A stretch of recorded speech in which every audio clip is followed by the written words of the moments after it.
For blood test number 1 in 2025, when using Dr. Morgan Levine's biological age calculator, PhenoAge, we saw that my biological age was 19 years younger than the chronological.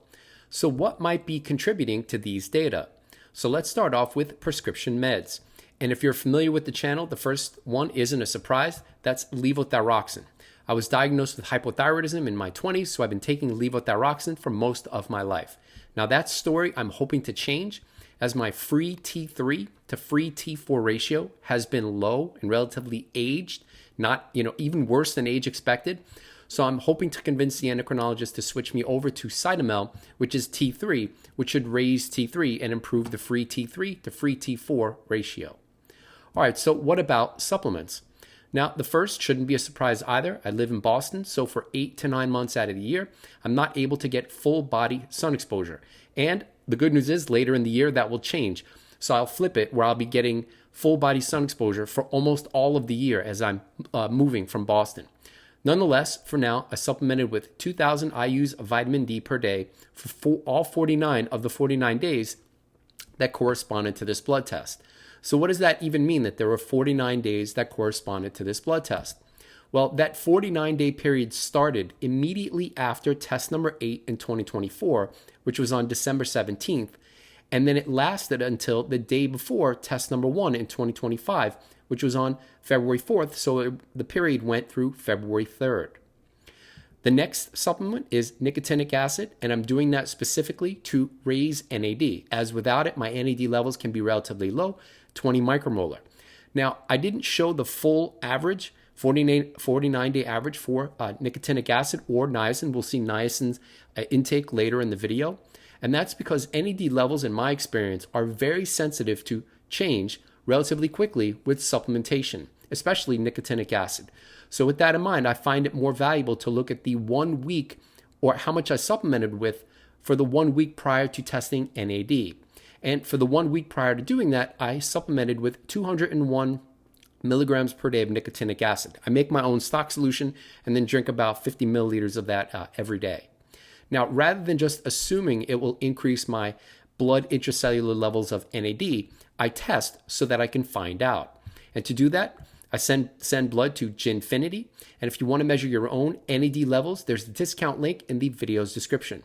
So on the same day that I tested all of the other blood tests, including the biomarkers that are used for PhenoAge, I measured NAD. And on that day, it was 48 micromolar, which is relatively high, as my normal range is somewhere in the 20 to 30 micromolar range, with an average of around 25 micromolar without any NAD precursors.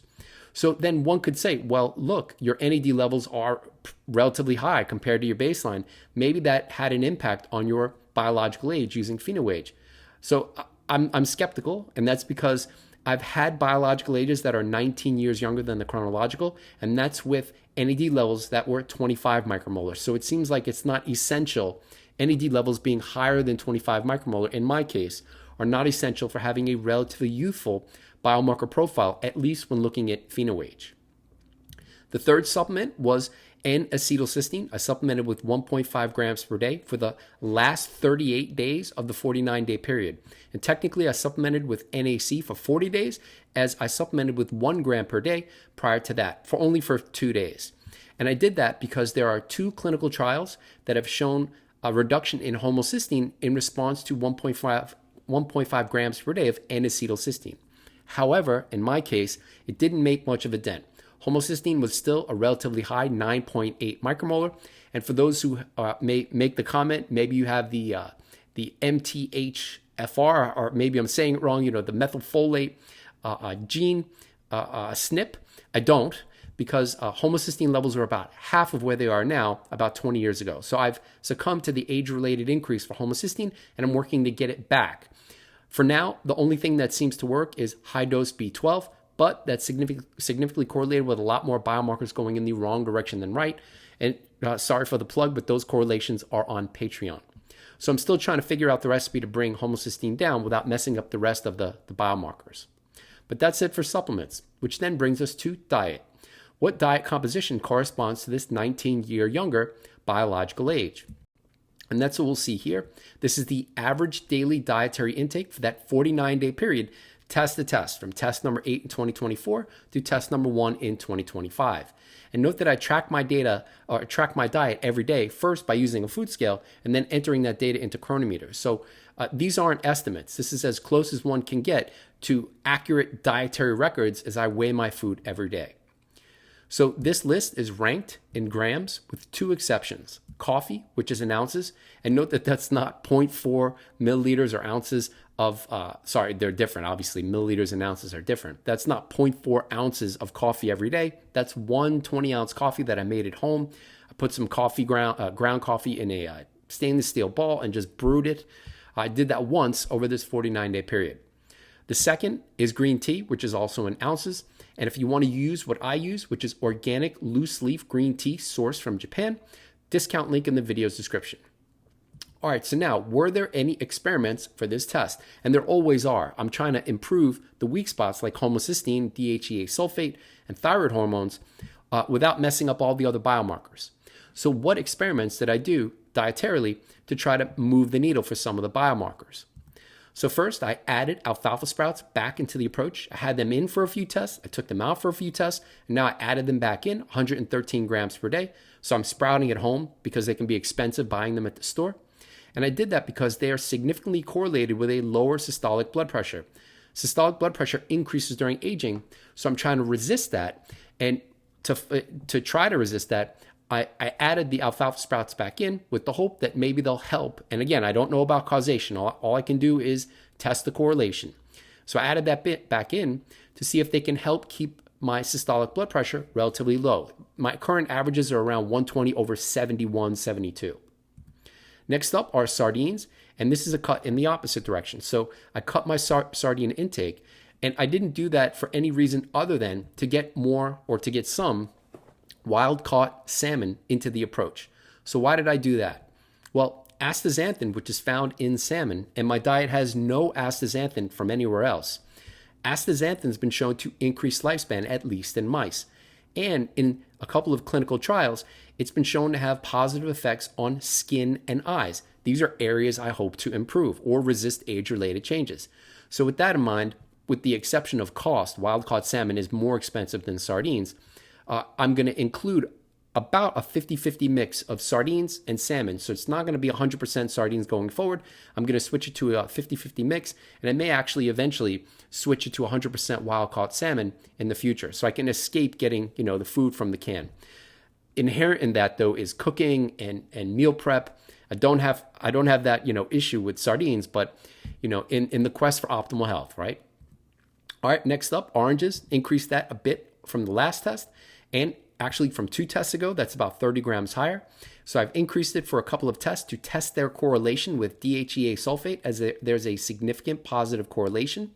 But DHEA sulfate didn't continue to rise, or didn't rise a little bit or go towards the higher end of my range for this test with the higher oranges. It was actually on the lower side of my range, which suggests that oranges may not be causative in impacting DHEA sulfate. So with that in mind, I took them out and I added other fruits back into the approach, including blueberries, which have been absent from many tests, a couple of years. And they've been absent from the approach because following blood test number 8 in 2024, blueberries had a net 3 correlative score with a panel of 26 to 27 biomarkers, and those correlations are on Patreon. So rather than just staying in that box of, well, blueberries may be bad for my data, I added them back in. And when considering that the pheno-age was 19 years younger than my chronological age, while including about 5 ounces per day of blueberries, that suggests that they may not be as bad as their net correlative score suggests. So I've kept them in for at least the next test, and we'll see how that story plays out going forward. Now, to state fructose neutral, I'm not trying to increase fruit and correspondingly fructose intake, because a relatively higher fructose intake in my data is significantly correlated with a lot more biomarkers going in the wrong direction than right. So to state fructose neutral, I cut strawberry intake by about the same amount that I increased blueberries. So from about 530 grams to about 400 grams per day. And that's it for experiments. Next up are cheat meals. So the diet isn't always purposely clean. I've found that in the past, when I've tried to completely eliminate all junk food, I can do that for a while, but then eventually I start thinking about having some junk, and then I crack, and that could be a nightmare in terms of just going crazy with calories and trying to get myself back on track, following the overall quote unquote healthy diet approach. So I'm trying to avoid these, binges by incorporating at least a couple of cheat meals immediately after blood testing and maybe for a couple days after that. And then also as a part of that approach, not paying attention to macros and micros as I try to hit nutrient targets every day for most of the dietary period, test to test. So what works for me is immediately after blood testing for a couple of days, I won't pay any attention to the macros and micros, and then I get satiated on a little bit of junk. I get, all right, it's time to go back onto the approach. I'm, whatever it may be, whether I'm bored with not paying attention to macros and micros, or I don't feel as well. So then after a couple of days of that, then I lock back in. And that approach has worked well for me in terms of avoiding binges for a long time. But as we'll see in the next video, blood test number 2, I actually did crack following the blood test number 1 on February 4th. So that's a story for another video. So in terms of cheat meals for this test or immediately following test number 1 in 2025, I had the standard, which is peanut butter mixed with chocolate. And then for a little bit of extra sweet, I added sugar and heavy cream. And I know it's weird, but I don't like my chocolate to be hard when you bite into it. It's kind of crunchy. I like it soft. So I try to soften it up a little bit more by adding heavy cream. That combination wasn't great. In the future, I'll probably just go back to adding sweetened condensed milk, which tastes amazing. And then on the second cheat meal day, I made a homemade ice cream. So heavy cream, sugar, and blueberries. And that too was pretty delicious. Now, in terms of junk calories, chocolate chips, 360. Sugar was about 500. And when adding them together, that was 859 calories coming from junk for this 49-day period, test to test, from test number 8 to test number 1. And when dividing that by total calories consumed for this whole dietary period, for all those 49 days, junk calories contributed 0.8% of total calories, so the diet was 99.2% clean. All right, this list is ranked in grams. What about ranking the list in terms of top contributors for calories? And that's what we'll see here. This is now the top 10 foods for average daily calorie intake from test number 8 through test number 1, and that's a 49-day period. And note that this list is generated by Chronometer. If you want to track your own diet with Chronometer, discount link in the video's description. Now, atop the list is a new food. So if you're familiar with the channel, then you know that sardines are almost always, or they have been always, going back to since I started making videos, I think 2020, 2021, sardines have been the top food where I'm getting my calories from. But that's not true anymore as I cut them to get salmon into the approach. And now strawberries are the top food on the top 10 list for calories. Now, without going through all of the foods on the list, 9 of the foods that are on this list are the same as for test number 8. And that's, again, intentional. I'm not trying to blow up the whole system. I'm trying to improve weak spots by making small dietary changes without blowing up the overall approach. So in terms of the food that left the top 10, walnuts, and what entered the top 10 was yogurt. All right, what about macronutrients? So let's start off with calorie intake. Average daily calorie intake for this test for that 49-day period was 2,121 calories per day. Almost exactly the same as it was for test number 8, 2119. And that's potentially important because if you saw last week's video, my lymphocytes for the 4th test out of the last 7 are less than 1550, which is going in the wrong direction because lymphocytes decline during aging. Now, in my data, calorie intake and calorie restriction correspondingly has the strongest net correlative approach on more biomarkers going in the right direction than wrong. In contrast, a relatively higher calorie intake is significantly correlated with higher lymphocytes. So with that in mind, I'm not aiming for my lowest calorie intakes, which is 2076 per day, as I'm trying to avoid having lymphocyte levels that look prematurely aged. But when considering that lymphocytes for this most recent test were about 1,300 and calories were the same test over test with about a 500 cells per microliter reduction in lymphocytes, that suggests that there's more to the story for just calorie intake potentially impacting my lymphocytes. And I'll have a little bit more on that later on. Or just hit me up in the comments and I can explain what I think may be going on, and that's based on following correlations with macro and micronutrients with lymphocytes. Average daily protein intake for this test was 95 grams per day, which is about 18% of total calories. What about fat intake? That's what's shown here, 89 grams per day, which is about 38% of total calories. And if we're interested in the fat breakdown, monounsaturated, omega-3, 6, and saturated, that too is shown here. Next up, carb intake. And that's what we'll see here. That's the carb intake that corresponds to test number 1. So total carbs, 275 grams per day. But note that net carbs equals total carbs minus fiber. So when subtracting fiber from total carbs, we get a net carbs of about 197 grams per day. When multiplying that by 4 calories per gram and dividing it by total calories consumed multiplied by 100, net carbs were 37% of total calories.